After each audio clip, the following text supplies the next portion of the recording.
We had 44 qualifiers for the Demon Tweaks Yokohama Locost Championship yesterday.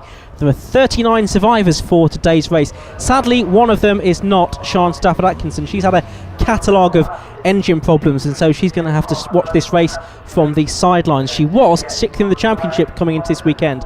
Yesterday we had a win for Lee Bankhurst from Richard Jenkins and Alistair Garrett, the 3 championship contenders, all right up there. But Steve Wells is a man who has to start this race from the very back of the grid. The man from the Isle of Wight has an awful lot of work to do in his number 7 car.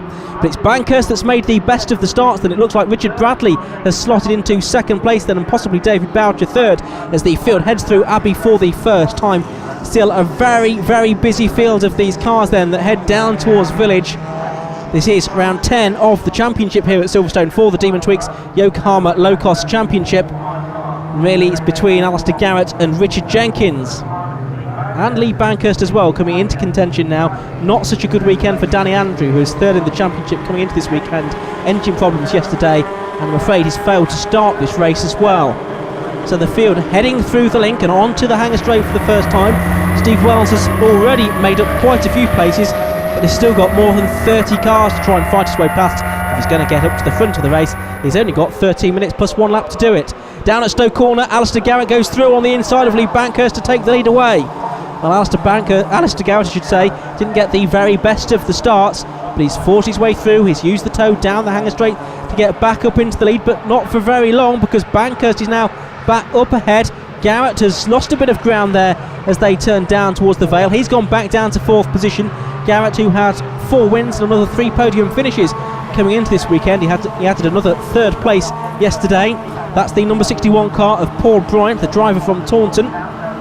But it's Bankhurst that's leading Bradley in 2nd place. Bradley, who was 6th yesterday, running in the 2nd group of cars, and there's been a coming together down there as well, and that includes, I think, the number 92 car of David Marshall. As we watch number 25 go through, that's John Coveney, as the leaders back down towards Village once more. And it's still a great pack of these cars. There's Richard Jenkins in number 8, the Norwich driver, who has now had 6 second place finishes this season without yet having a win. He'll be very keen to try and make amends for that. He's just ahead there of Alistair Garrett, the championship leader at the moment. There's Tim Penstone Smith, the car with the pink roll cage that you could see going through there as well. A tremendous championship for the clubman. It really is, as the name suggests, low-cost motorsport. David Boucher attacking for 2nd place here, down the inside of Richard Bradley. That's at Stowe Corner, and they're side by side there, and I think he might have done it, but Richard Jenkins is going to try and nip past both of them here as they head down the hill towards the Vale for the 2nd time then. It's Bankhurst that leads, and they're trying to go 3 or even 4 wide on the way into the corner. There's contact, and that's Tim Neat, who spins round into the gravel. Richard Jenkins is involved too. I think Garrett may have got involved as well. Has he got a puncture maybe? Yes, I think he has. And Alistair Garrett is going to be out of this race, I think, the championship leader. Oh, in fact, is it a puncture or is it deranged front suspension and steering on that car? Maybe he got involved in this incident as well, but certainly it looks like it's going to be Tim Neat then that's going to be out of this race. Well, the marshals have arrived to give him a shove. Those rear wheels quite deeply in. They'll do well. Oh, they have done well to get him out of there. He's back on the road again. That's a good effort. Tim Neat started this race in 7th position, but he's right at the back now. Bryant and Boucher going wheel to wheel down towards Abbey. It's going to be Bryant on the inside line there. Meanwhile, there's more side-by-side action further back. That is the number 21 car going through. That's Ryan Munt from Newport, another of the Isle of Wight drivers, just ahead of number 10, Sean Brame from Ipswich. There's the 41 car having a bit of a moment. That's Keith Malpurse, and sideways as well goes number 90, real tank slapper on for Nigel Terry from Norwich. Uses the runoff area on the outside of the corner there at Club, and is able to rejoin. Problems for number 44, and that is a car that is heading out of this race. It's Barry Stewart, who's going to pull up onto the grass, I think, maybe on the way towards Farm Curve. It's Richard Bradley, Paul Bryant, and then David Boucher with Richard Jenkins at the back of this group. This is the fight for 2nd place though, because they've let Lee Bankhurst get away now in the lead of this race. There you can see Lee halfway up the international pit straight already, and this is most un-low-cost like. Yellow flag zone though down there at Abbey. That is because of Barry Stewart's car off there. Oh, what a spin! And that is number 33 that goes around. It's Glenn Boyer from Bridgewater. Oh, and someone else getting involved as well. And more cars heading into the gravel. 97, I think that is Ted Shepherd. He's going to get going again, but that's Ernie Gushlow that's even more firmly embedded in the gravel than Tim Neat was a few moments ago. As Marshall's keen as mustard, back out again. Try and get Ernie going. Meanwhile, a change there. That's Richard Jenkins getting ahead of David Boucher, but running out wide. Was he there on the link? Oh no, he's managed to keep that position. Ernie, fastest low-cost driver in the West, out of his car then. So through Stowe Corner, this fight for second position goes on. Ian Alley, you can see in the green car towards the back of that pack, heading down towards the Vale, where there are yellow flags out, so some drivers ought to be taking heed of this a little bit more. There's a snatch vehicle in the gravel trap as well. Ooh, keep your eyes closed there as far as any overtaking might be concerned, because that should not be happening underneath yellow flags. Hopefully that will all shake itself out again. I'm not entirely sure that it has done quite as it should. Meanwhile, it is now, I think, Jenkins that's made his way to the front of the group. The 51 car there is Alistair Ecclesfield. He had a good run yesterday from the back of the field as having a moment. Oh, another moment is the number 97 car, which is Ted Shepherd from Tadley. That's on the exit of Stowe Corner. Just to say about Alistair Ecclesfield, though, he started from the back and made his way up to 23rd yesterday, so that was a good effort from him. 21 car at the back of that group is Ryman, just behind the number 71 car, which is Jason Gibbons from Bristol.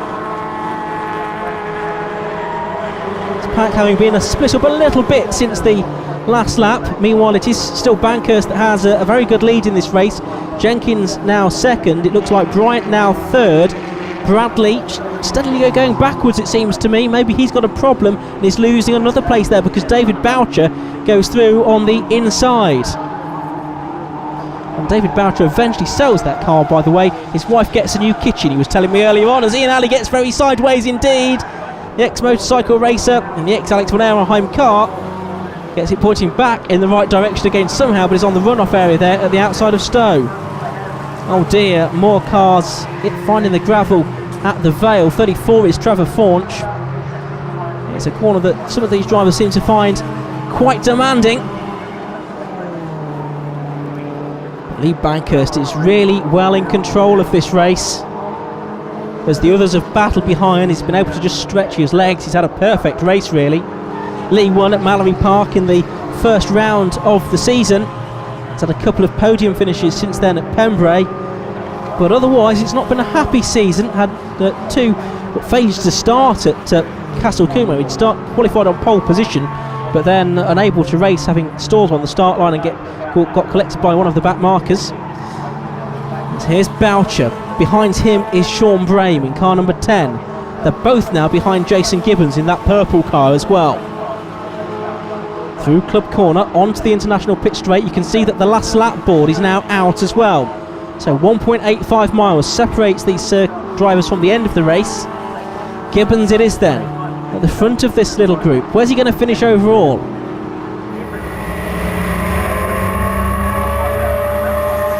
Bradley, I'm afraid to say, seems to be dropping back down the order still. As we go on board here, this is Wells trying to make up some more ground.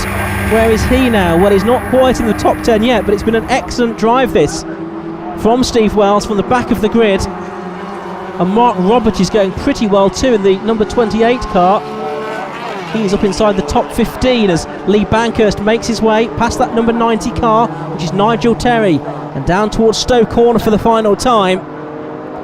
More back markers to be dealt with as he makes his way down towards the Vale, but he's got a comfortable lead, more than 5 seconds in hand over his rivals, as he turns into the final left-hander. Then it's the double right-hander of Club Corner. Meanwhile, it looks like it is Richard Jenkins in second and Paul Bryant in third in the background there, but out of the corner comes the Horncastle man, Lee Bankhurst, to take his second win of the weekend. He does the double at Silverstone. There's Steve Wells just ahead of the 69 car, which is Gregory Smith, the electrician, in his first season of racing in the ex-Spencer Line car. Meanwhile, Steve Wells is trying to make up another place as well. I think that is Dave Berry that he's looking to attack down into the final left-hander, but it's the 69 car that gets into the gravel. And that's Greg Smith. He spins out on virtually the final corner of the race. He was just outside the top 10. There's Mark Robert as well in number 28. He's going for his best ever finish here, but he's side by side with the 58 car of Rob Apsey as they come up and over the line, and it's Apsey that just gets the position. He finishes 13th, and Mark Robert it is that takes 14th, but the win goes the way of Lee Bankhurst in car number 14. Well, Greg Smith did not quite get to the end of the race. The marshals couldn't get to him in time. And Sean Stafford Atkinson on the podium, showing appreciation to the drivers as they come in. Let's have a look at the results then, and it was a win for Lee Bankhurst by 7.14 seconds over the rest of the field. Richard Jenkins second, Paul Bryant third, David Boucher fourth. Good finishes for Jason Gibbons and Ryan Munt. By the way, Sean Vane finished fourth on the road but was excluded after the race for his car being underweight. Lee, your race winners today in the Locost Championship, and in terms of Locost, it was a very big lead for yourself.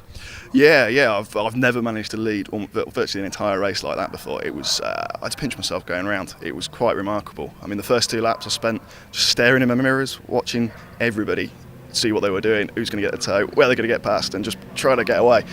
And they must have started battling, and I pulled a bit of a gap and a bit more of a gap, and I was like, wait, we're home free at that point. Just had to just concentrate that I didn't make any mistakes. It was tricky. But Silverstone's come together for you very well this weekend, because the first win of the year you had was at Mannery Park. Since then, it really hasn't worked, has it?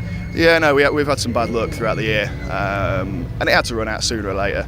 The guys have put a lot of work in on the car. We were disappointed not to get pole yesterday, if I'm honest. I was kicking myself for that, but it was my own fault.